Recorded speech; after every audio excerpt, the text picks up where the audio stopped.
Drama Senior Class production of stage reading of Christmas Carol. Yay! Woo! This has been something that we've experimented for some time. The last time this class did the Christmas Carol was in a different setting, a different room. And Shields and I did this stage reading in room 108. It's a little bit more advanced, I think, now. Yeah. But it is still a stage reading. It's a piece in progress and in process. Actors will be sitting with you on stage. So anywhere where you can sit there, sir, right there, because right there, yes. Or anywhere where there's an empty whiteboard, because all those seats are actors' seats. The actors will be sitting with you. This is also a lesson in Drama Academy of working in three-quarter round. Normally at Fort Hamilton, we are performing beyond the proscenium wall with everybody sitting out there. This is a study for them. They've never had the opportunity to be so close to an audience in a lab kind of environment, okay? Which is a valuable lesson to learn as a student actor. I want to thank Ms. Shields. Ms. Shields with her tech kids and helping out and assisting wherever she can with the production. And I'd like to thank predominantly the senior class, a really great group of kids. They really wanted to do this again, to give themselves one last shot to do it, and in a little bit more of an advanced way. You will see actors with scripts in their hands. Sometimes they'll be looking, sometimes they won't. Okay, the show runs about, depending on how quickly they do it, they're going to go slowly. Is about maybe 25 minutes or so. Okay, and afterwards. So just to let people know who are in the front. This is our playing area, the rug. Sometimes the actors will go beyond the rug, and they may lay down or fall past the rug. So be aware, okay? Be aware of that, okay? And welcome to Charles Dickens and the adaptation of A Christmas Carol. Woo!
Once upon a time, upon a Christmas Eve, old Scrooge sat busy in his counting house. Merry Christmas, Uncle. It was the voice of Scrooge's nephew. Bah, humbug. Christmas? A humbug? Uncle, you don't mean that, I'm sure. I do. Out upon Merry Christmas. If I had my will, every idiot who goes about with Merry Christmas on his lips should be boiled in his own pudding. He should. Uncle! Nephew, keep Christmas in your own way and let me keep it in mine. Keep it? But you don't keep it. Let me leave it alone then. Much good may it do you. Much good has it ever done you. I have always thought of Christmas time as a good time. A kind, forgiving, charitable, pleasant time. And therefore, Uncle, even though it's never put a scrap of gold or silver in my pocket, I believe it has done me good and will do me good. And I say, God bless it. Good afternoon. I'll keep my Christmas humor to the last, so a Merry Christmas, Uncle. Good afternoon. and a Happy New Year. Good afternoon! His nephew left the room without an angry word, but the clerk, in letting Scrooge's nephew out, had let 2 other people in. At this festive season of the year, Mr. Scrooge, we should make some slight provision for the poor and destitute, who suffer greatly at the present time. A few of us are endeavoring to raise a fund to buy the poor some meat and drink and means of warmth.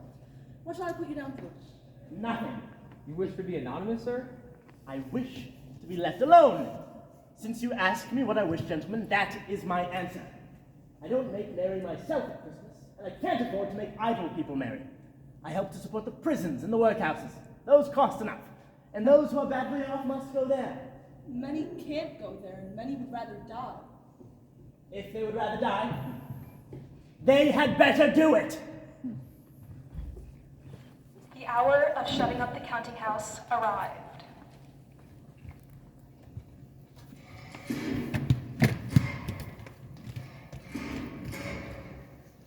Scrooge took his melancholy dinner in his usual melancholy tavern and went home to bed.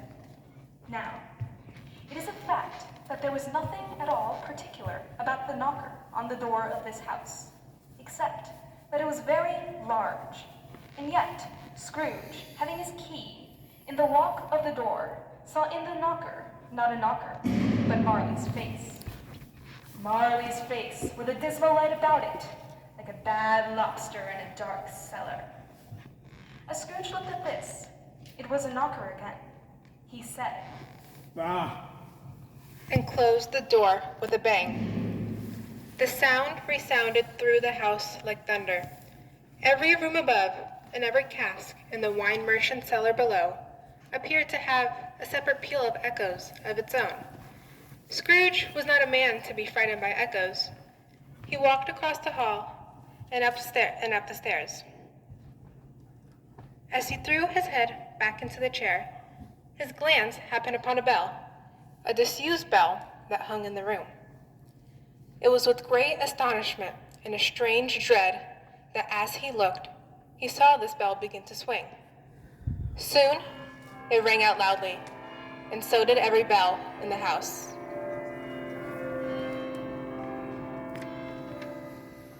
This was succeeded by a clanking noise, deep down below, as if some person were dragging a heavy chain over the casks in the wine merchant's cellar.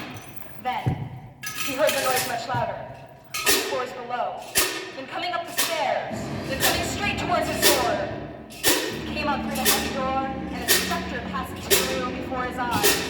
And upon its coming in, the dying flame leapt up as though it cried, "I know him! Marley's ghost!" What do you want with me? Much! Who are you? Ask me who I was. Who were you then? In life, I was your partner, Jacob Marley. The ghost sat down on the opposite side of the fireplace, as if he were quite used to it. You don't believe in me? I don't.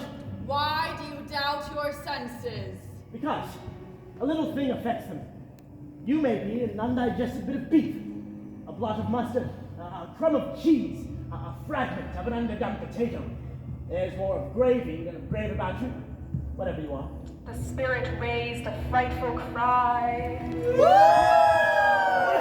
Mercy, mercy, dreadful apparition. Why do you trouble me? Why do spirits walk the earth, and why do they come to me? It is required of every man that the spirit within him should walk among his fellow men and travel far and wide. And if that spirit goes not forth in life, it is condemned to do so after death. I cannot rest. I cannot stay. I cannot linger anywhere. My spirit never walked beyond our counting house. Mark me! In life, my spirit never roved beyond our money-changing hole, and weary journeys lie before me. Scrooge was very much dismayed to hear the specter going on at this rate, and began to quake exceedingly. I am here tonight to warn you that you have yet a chance and hope of escaping my fate.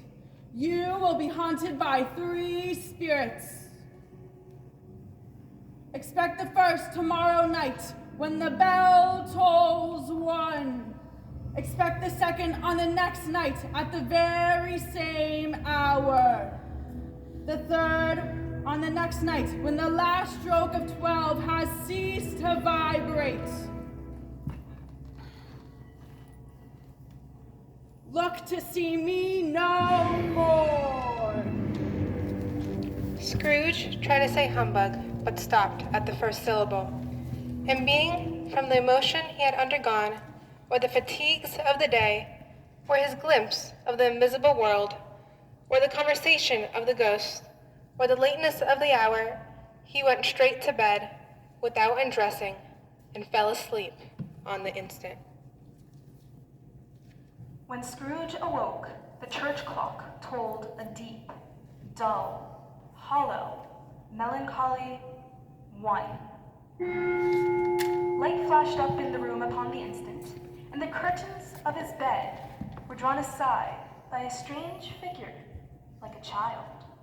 Are you the spirit, sir, whose coming was foretold to me? I am. Who and what are you? I am the ghost of Christmas past. As the words were spoken, they passed through the wall and stood in the busy thoroughfares of a city. It was made plain enough by the dressing of the shops that here, too, it was Christmas time. The ghost stopped at a certain warehouse door and asked Scrooge if he knew it. Know it. I apprenticed you. They went in, at sight of an old gentleman in a Welsh wig sitting behind such a high desk that, if he had been 2 inches taller, he must have knocked his head against the ceiling. Scrooge cried in great excitement. Why? It's old Fezziwig. Bless his heart, it's Fezziwig alive again. You're there, Ebenezer. A living and moving picture of Scrooge's former self, a young man, came briskly in, accompanied by his fellow apprentice. You're there, Ebenezer. No more work tonight. Christmas Eve. Let's have the shutters up before a man can say Jack Robinson. Clear away, me lads. There's lots of room here. There was nothing they wouldn't have cleared away or couldn't have cleared away with old Fezziwig looking on. In came Mrs. Fezziwig, one vast smile. In came the Fezziwig family, beaming and lovable. When the clock struck 11, this ball broke up. Mr. and Mrs. Fezziwig, shaking hands with every person as he or she went out, wished him or her a Merry Christmas. A small matter to make these silly folks so full of gratitude. He has spent but a few pounds of your money, maybe 3 or 4 perhaps. Is that so much that he deserves his praise? Isn't that spirit? He has the power to render us happy or unhappy, to make our service a pleasure or a toil. Say that his power lies in words and looks, and things impossible to add. Count them up. What then? The happiness he gives is quite as great as if it costs a fortune. Spirit, remove me from this place. Haunt me no longer.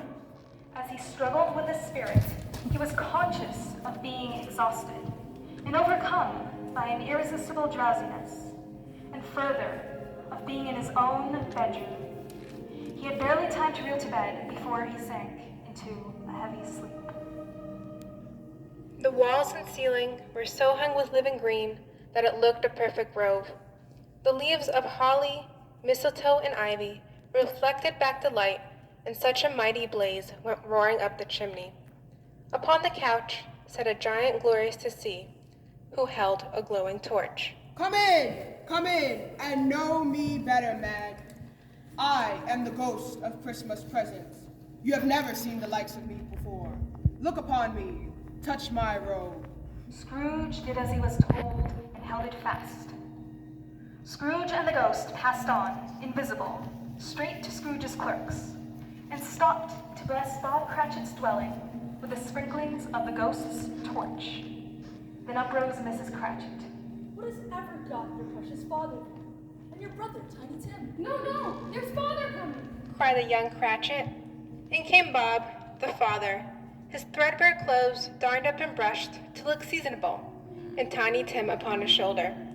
Alas for Tiny Tim, he bore a little crutch and had his limbs supported by an iron frame. And how did little Tim behave? As good as gold, and better.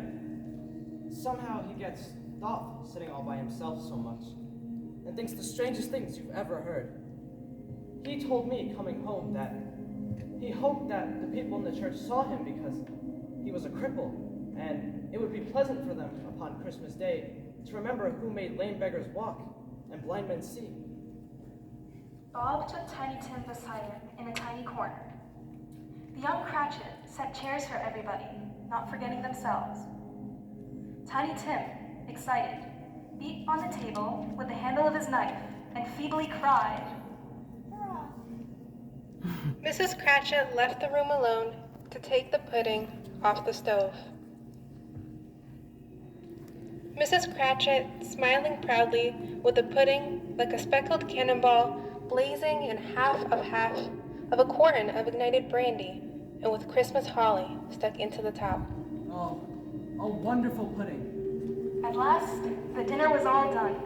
The cloth was cleared, the hearth swept, and the fire made up. Then all the Cratchit family drew round the hearth, while the chestnuts on the fire sputtered and crackled noisily. They were happy, grateful, pleased with one another, and contented with the time. Suddenly, as they stood together in an open place, the bell struck 12. Scrooge looked about him for the ghost, and saw it no more. As the last stroke ceased to vibrate, he remembered the prediction of old Jacob Marley, and, lifting up his eyes, beheld a solemn phantom, draped and hooded, coming like a mist along the ground towards him. Ghost of the future, I fear you more than any specter I have seen. Will you not speak to me? It gave him no reply. The hand was pointed straight before them. Lead on! Lead on! The night is waning fast, and it is precious time to me, I know. Lead on, spirit. They were now in the heart of it, amongst the merchants. The spirit stopped beside one little knot of businessmen. Observing that the hand was pointed to them, Scrooge advanced to listen to their talk. I don't know much about it either way. I only know he's dead. When did he die? Last night, I believe. What has he done with his money? Haven't heard. Company, perhaps. He hasn't given it to me, that's all I know. The scene had changed, and now he almost touched a bare, uncurtained bed. A pale light, rising in the outer air, fell straight upon this bed, and on it, unwatched, unwept, uncared for, was the body of this unknown man. Spirit, let me see some tenderness connected with the death, or this dark chamber spirit will be forever present to me. The ghost conducted him to poor Bob Cratchit's house, the dwelling he had visited before, and found the mother and the children seated round the fire. Mrs. Cratchit laid her work upon the mantel and put her hand up to her face. The light hurts my eyes. It makes them weak by candlelight, but I wouldn't show weak eyes to your father when he comes home from the world. It must be near his time. Past it, rather. But I think he's walked a little slower than he used to these few last evenings. I have known him walk with Tiny Tim upon his shoulder, very fast indeed. But he was very light to carry, and his father loved him so that it was no trouble. And there's your father now at the door. Bob was very cheerful and spoke pleasantly to all the family. He looked at the work upon the table and praised Mrs. Cratchit and the girls. You must stay then, brother. Yes, my dear. I wish you could have gone too. It would have done you good to see how green a place it is. But you'll see it often. I promised him I'd walk there on a Sunday. My little child. My little child. Spectre, something informs me that our parting moment is at hand. I know it, but I know not how. Tell me what man that was, with the covered face whom we saw lying dead. The ghost of Christmas yet to come conveyed him to a dismal, wretched, ruinous churchyard. The spirit stood among the graves and pointed down to one. Scrooge crept towards it, trembling as he went, and, following the finger, read upon the stone of the neglected grave his own name, Ebenezer Scrooge. Am I that man who lay upon the bed? No, spirit! No, spirit! Hear me! I am not the man I was. I will not be the man I must have been. Why, show me this fine past all hope. Assure me that I yet may destroy these shadows you have shown me by an altered life. I will hold Christmas in my heart and honor it throughout all the year. Oh, spirit, tell me I may sponge away the writing on this stone. Holding up his hands in one last prayer to have his fate reversed, he saw an alteration in the phantom's hood and dress. It shrunk, collapsed, and dwindled down into a bedpost. Yes, and the bedpost was his own. The bed was his own, the room was his own. Best and happiest of all, the time before him was his own. He was checked in his transports by the churches, ringing out the lustiest peals he had ever heard. Running to the window, he opened it and put out his head. No fog, no mist, no night, clear, bright, stirring, golden day. What's today? Cried Scrooge, calling downward to a boy in Sunday clothes. Huh? What's today, my fine fellow? Today? Why, it's Christmas Day. It's Christmas Day. I haven't missed it. Hello, my fine fellow. Hello. You know the poulterers in the next street but one at the corner. I should hope I did. An intelligent boy, a remarkable boy. Do you know whether they've sold the prize turkey that was hanging there? Not the little one, the big one. What? The one as big as me? What a delightful boy. It's a pleasure to talk to him. Yes, my buck. It's hanging there now. Is it? Go and buy it. Wanker. No, I am in earnest. Go and buy it and tell him to bring it here, that I may give them the direction where to take it. Come back with a man and I'll give you a shilling. Come back in less than 5 minutes and I'll give you half a crown. I will send it to Bob Cratchit's. He shan't know who sends it. It's twice the size of Tiny Tim. Scrooge dressed himself all in his best, and at last got out into the streets. The people were, by this time, pouring forth, as he hadn't seen them with the ghost of Christmas present, and walking, shaking hands with everyone. Scrooge regarded everyone with a delightful smile. He looked so irresistibly pleasant, in a word that 3 or 4 good-humored fellows said, Good morning, sir. A Merry Christmas to you. He was early at the office next morning.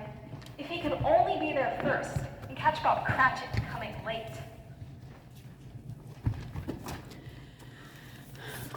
Hello.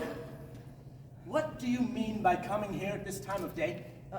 I'm very sorry, sir. I'm behind my time. You are? Yes, I think you are. Step this way, if you please. I am not going to stand for this sort of thing any longer. And therefore, I am going to raise your salary. A Merry Christmas, Bob. A merrier Christmas than I have given you for many a year. I will raise your salary and endeavor to support your starving family. Scrooge was better than his word. He did it all, and infinitely more. And to Tiny Tim, who did not die, he was a second father. He became as good a friend and as good a man as the good old city knew, or any other good old city, town, or borough in the good old world. Some people laughed to see the alteration in him, but his own heart laughed, and that was good enough for him. And it was always said of him that he knew how to keep Christmas well. May that be truly said of us, and all of us. And so, as Tiny Tim observed, God bless us, everyone.